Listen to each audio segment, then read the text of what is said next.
Now, for all of the women that think that this shiur is not for me, I don't have such a problem. You should know that you should listen to the shiur at least as much as every guy, maybe even more.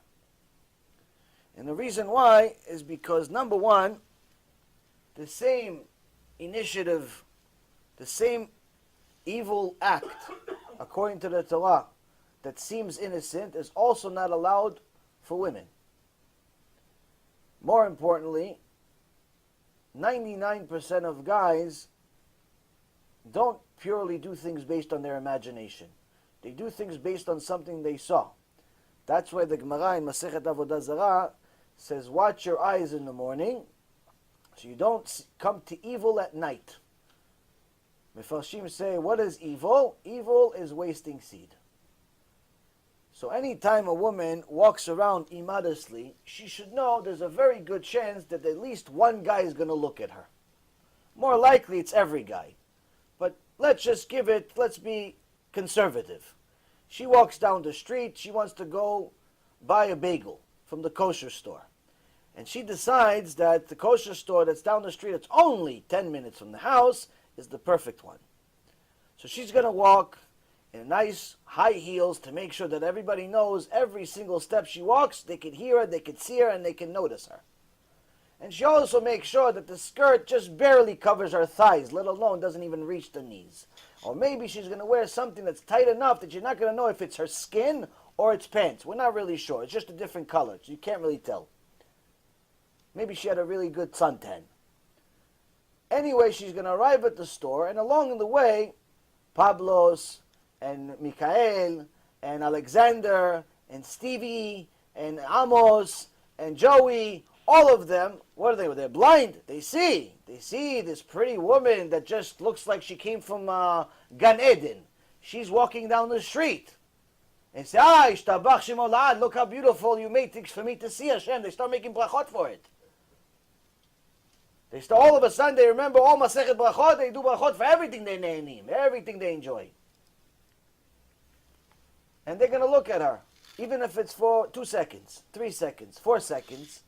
That's just enough time to record her picture in their mind eternally. Not for the week, not for the month, forever. Sefer Hasidim says there are some poskim that say once the guy looks at her and starts imagining things, it's as if he was intimate with her. Like in Shamayim, it's, oh, look, he just made Avera Hashem. What did he do? He was just with her. What, they didn't touch? In Shamayim, they consider as if they touched. The point being, Rabotai, now she has Joey looked at her, then Steve, then Pablos told everybody else, all the workers that are working construction, everybody looked, one after another. It's a domino effect. Everybody saw her go get a bagel, and they can't wait for her to get out after they get the bagel.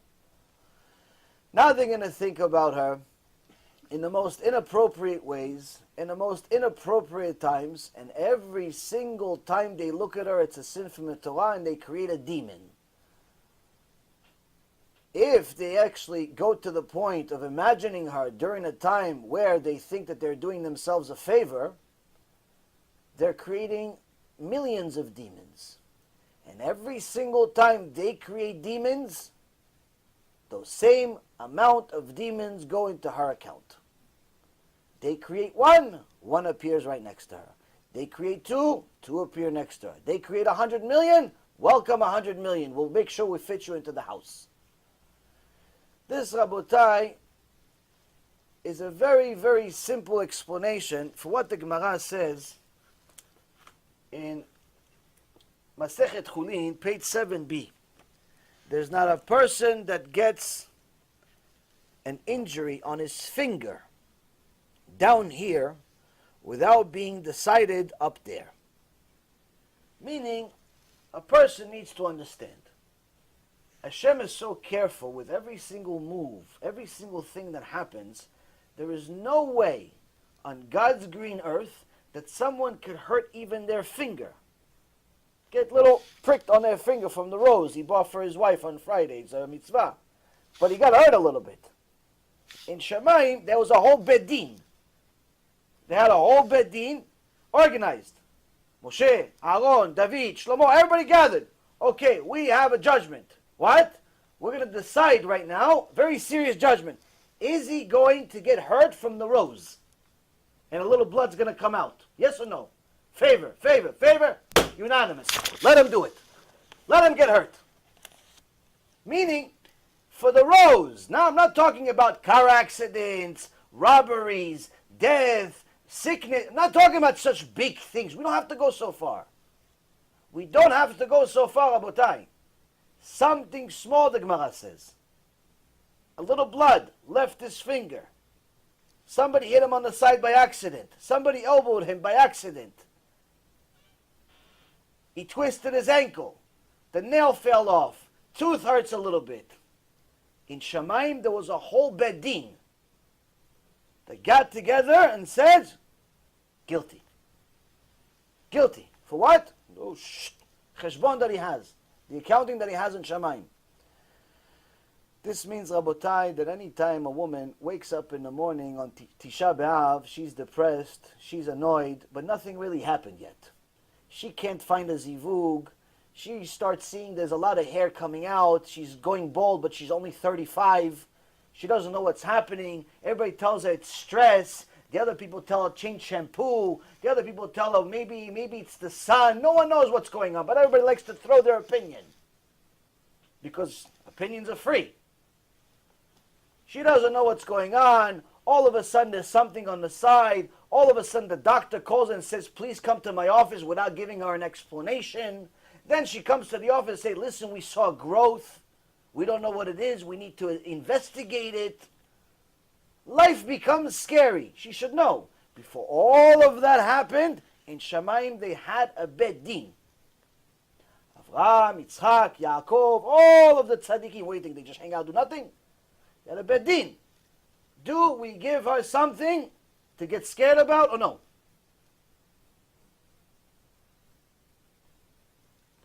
So, the Torah tells us that there's no such thing as a righteous person who doesn't sin. Everybody sins. So why does the Torah still call him righteous? If he sins, he should be called a rasha, no? It says, no. There's no such thing as a tzaddik shelo yichta.